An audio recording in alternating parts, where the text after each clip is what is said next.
It works. Hi, everyone. Thank you so much for joining us for the 26th SF Indie Fest. The festival is taking place February 8th through 18th at the Historic Roxy Theater, as well as in your computer screens. So thank you so much to our animation shorts filmmakers for joining us today for our Q&A, and welcome, everyone. Hello. Hi. I'm going to kick things off by just asking you to introduce yourself and tell us the name of your film and what your role was. And we'll start off with Arjun. My name is Arjan Brentjes. I made the short animation film The Grand Book. Yeah, that's it. Welcome. Hi, Miranda. Hi. So my name is Miranda Javid, and I made What Humans Do. Welcome. And hi, Anton. Hello, this is Anton Wong, and I made Divergence Convergence. By the way, I've seen everyone else's animation, and I'm really, really impressed. And I have to say, maybe animation is not the main thing that I want to emphasize in my film. It's the music, the sound, the concept, and everything else. But I seriously, I'm so impressed by everyone else's work. Yes, it's a really special consortium of films that we're able to collect, and everyone did such a beautiful job. So thank you so much, Anton. I'd love to just kick it off with everyone talking about what the genesis of your film was. How did you come up with this idea and bring it to life? And we'll start back with you, Arjun. Well, same as I usually, my procedure is the same as my other films, where I find something that interests me in current events or in my life, and I try to combine it with a visual style from the past that gives an interesting twist on what it could mean. So it gives a little bit distance to look at the subject from there. And this time the film is about big tech and social media and my anxiety about these things. And I placed it in the visual style of the 1920s. And then in developing, I was searching for images for philosophers talking about these subjects, and I was gathering all this information. And then at some point I realized that I was making something about big tech, but big tech was actually giving me the content because I was searching everything on Google and watching YouTube videos. So that became an important angle for the story of the film. So as you've seen it, the protagonist is not even fully personally creative in her own dreams. Even that is handed by the big system. So that's in a nutshell the origin of the story. Awesome. Thank you so much. Miranda, can you talk about the genesis of your project?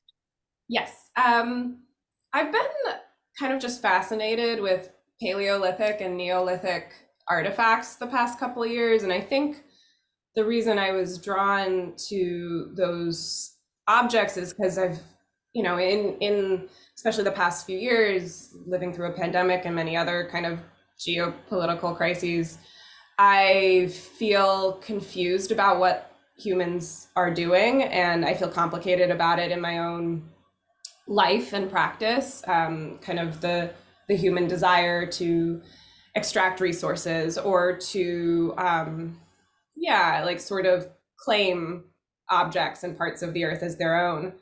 And in all these like Paleolithic traces, I feel like there's often this more open-ended idea of what humans are and do, but I kind of wanted to think almost like anthropologically or archaeologically about my own record.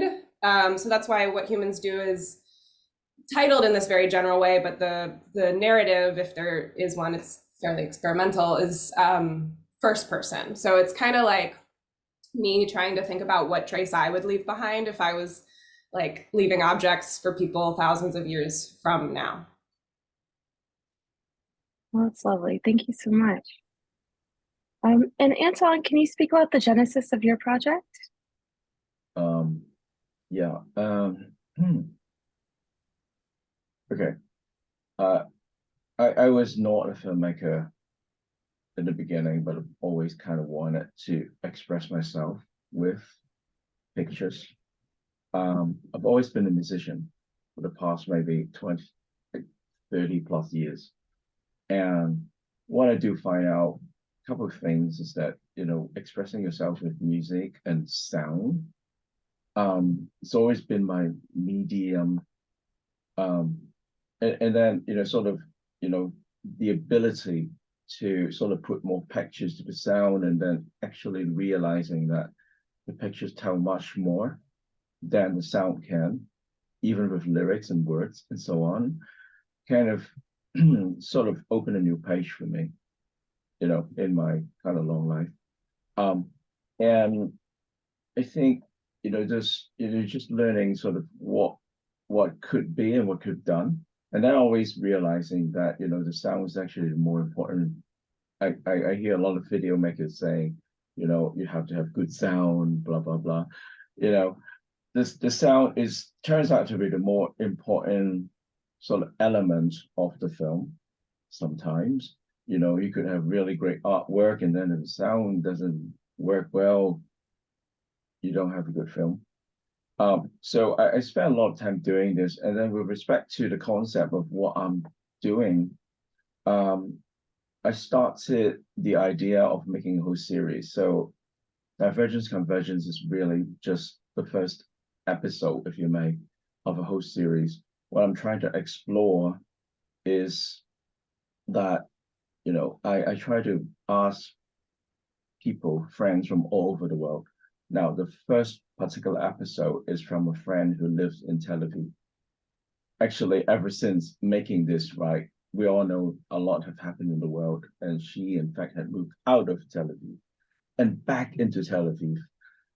There's much more stories to tell, but as of 2022, the story of someone in Tel Aviv, and I asked her, what are the 10 things on your mind in a particular day that actually occupies your mind and you just cannot shake? And on a particular day, those are the 10 things on her mind. I wanted to record that, and I want to record a whole lot of, a whole series of these things from many, many other people from everywhere in the world, because in my mind, what I can explore, what I'm trying to explore, is that the divergence part, right, is everybody comes from a different background. Everybody has their own story and their very uniqueness, just because of the huge difference in not just geography, but also culture and what they come into contact with. But when you ask them about what's on their mind, there will be remarkable similarity. There's always a few things that come back to what your center is. Your family, your kids, your, what has come into your life that sort of affects you in ways. And a lot of time is these sort of day-to-day things. I want to let you know right now I'm in Hong Kong, which is 1 a.m. in the morning.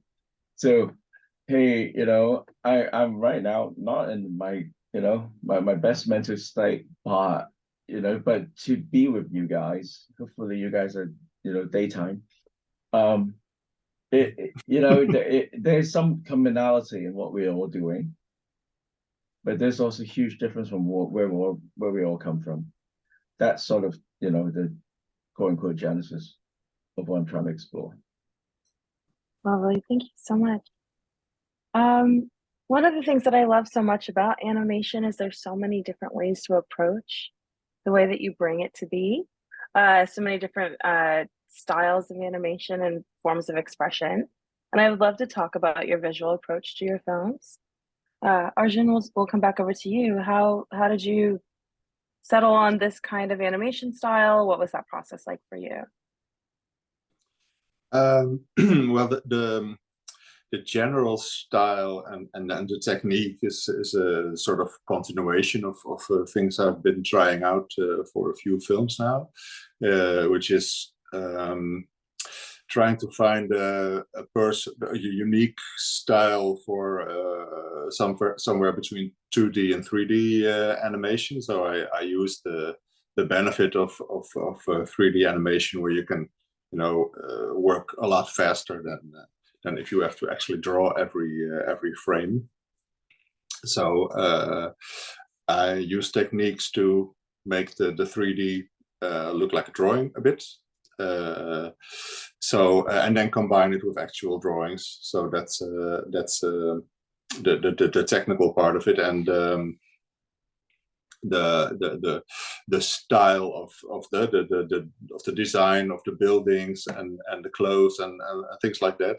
They are partly just period, like the 1920s, and also a lot of it is more specific, inspired by the neighborhood I live in.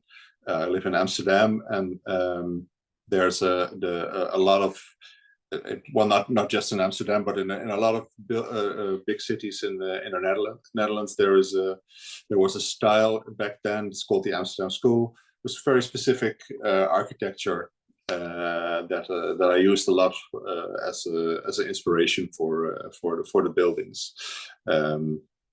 And of course, the buildings of the organization, the Grand Book, they are more like big city New York, or even Russia, like almost fascist big buildings.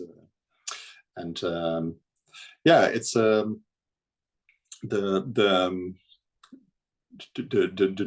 technique that I use. So that's what I'm going to be continuing in future projects as well. I've had some criticism about the fact that the performance capture could have been better translated into animation. Well, that's something I can work on. So that's nice.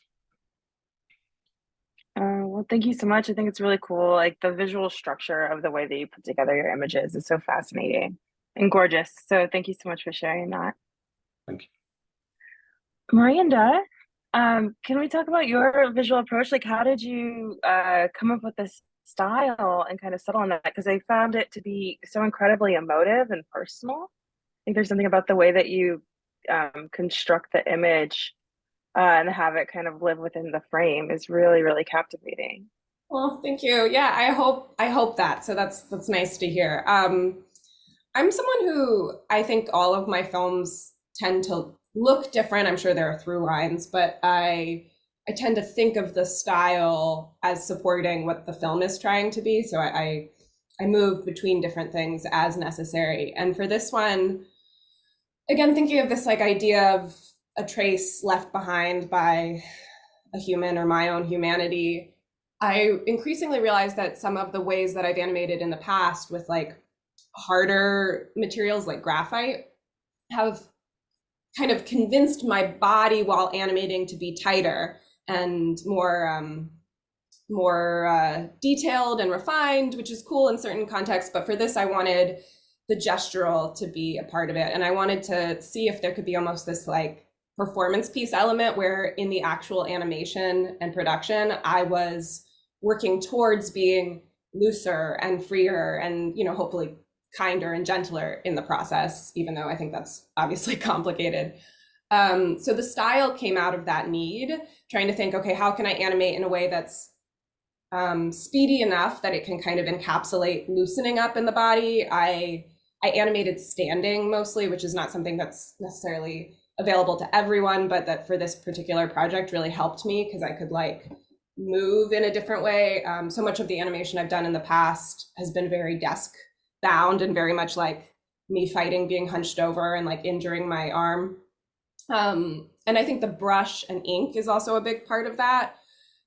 Brush and ink particularly records touch in this very reactive way, which of course, one has to be sensitive and build sensitivity to utilize that. But I really appreciate that willingness of ink to kind of capture whatever the spirit or gesture or even like handshake of a particular moment is.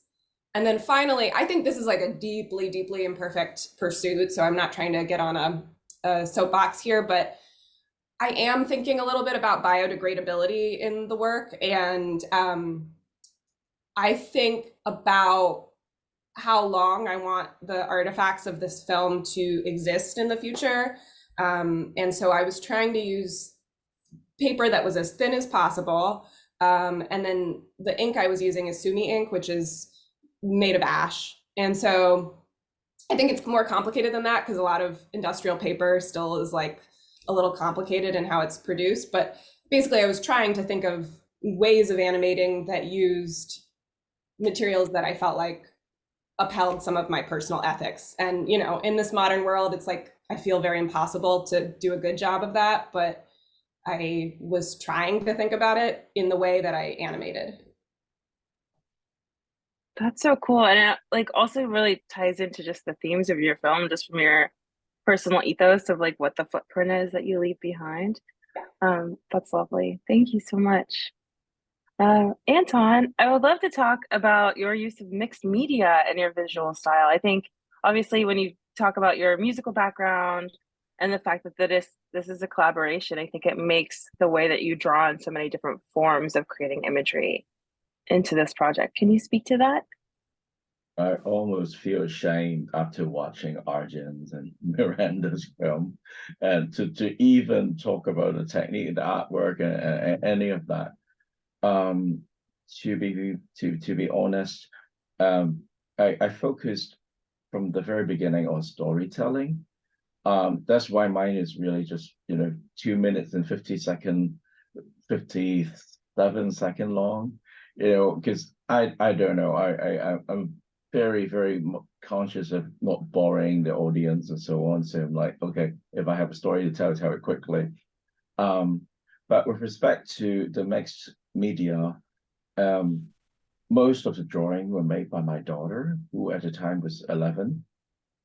And yeah, because I can't draw to save my life, and she likes drawing. So I put her through a bit of agony because she enjoys drawing. And I asked her, I spoke with my friend Shiva, who is the protagonist in this film. With the 10 ideas, I did some editing and try to make it coherent. And then I asked my daughter, please draw me this, please draw me that, please draw me that. And for an 11-year-old, it's actually quite a bit of work. And she hated. Once it becomes an obligation, she absolutely hated it. And there was this big strain on our relationship for a very long time. It took forever to get this done, as well as over a year. It took over a year to make a few drawings. So I'm not proud of, sort of many things, but in the end, what I try to do, I'm a bit of a photographer. I shoot videos as well, and really into that. So I try to combine as much as I can with in terms of visual, what is it that she has given me and what is it that I can put on top of that or overlay on top of that to try to make the storytelling work. So for me, I have to say, I cannot be proud of the artwork because, it comes sort of out of necessity, but I hope to get the point across. That to me is just whatever it is. If you guys watch it and you feel that, you understand what I'm trying to say, yeah, I think I've accomplished much. Well, thank you so much. I mean, hats off to your daughter. She did a gorgeous job, and the confluence of how everything comes together is like really one of the most special parts about the moving image, right? It's bringing together all these elements, bringing together the sound, the imagery, the intention, the narrative behind it is what makes these films so gorgeous, and why I'm so happy to share them with our audience. Well, that's all the time we have today for our Q&A. Thank you so much to our filmmakers for sharing your art with us and our audience, and so much to everybody for tuning in and checking out these works. Thank you for hosting us. Yes. Thank you so much. And thanks, Arjun. Thanks, Miranda, as well. Right.